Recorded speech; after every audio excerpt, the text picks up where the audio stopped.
नमस्कार मंडळी. तर हे बघा, आज सकाळी सकाळी माझ्या पप्पांनी तिरंगा उभारला आहे घराच्या बाहेर खिडकीत.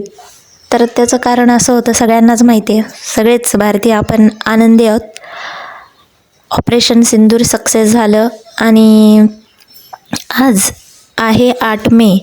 8 मे रोजी माझे एक चुलते होते जे की शहीद झालेले आहेत. शहीद दिन आहे त्यांचा आज. 1988 साली ते पण आर्मीमध्ये होते. मेघदूत ऑपरेशनमध्ये ते शहीद झाले.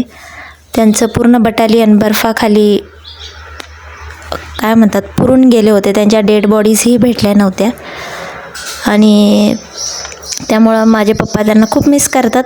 आम्ही नव्हतोही तेव्हा, पण आमची पूर्ण फॅमिलीच त्यांना खूप अभिमान वाटतो आणि त्यांचं स्मारक पण आमच्या गावाच्या ठिकाणी उभारलेलं आहे आणि आज जाऊन तिथे सगळे वंदन पण करतात. तर मग आज खूप भारी वाटलं. पप्पा म्हणे एवढं न्यूज चालू आहे आणि आज योगायोग त्यांचा शहीद दिन पण आहे. आपल्या घरात पण कुणीतरी देशासाठी जीव दिला आहे. तर आपण पहिल्यांदा आणि शेवटी भारतीयच आहोत आणि ते अशा दिवशी फील झालंच पाहिजे.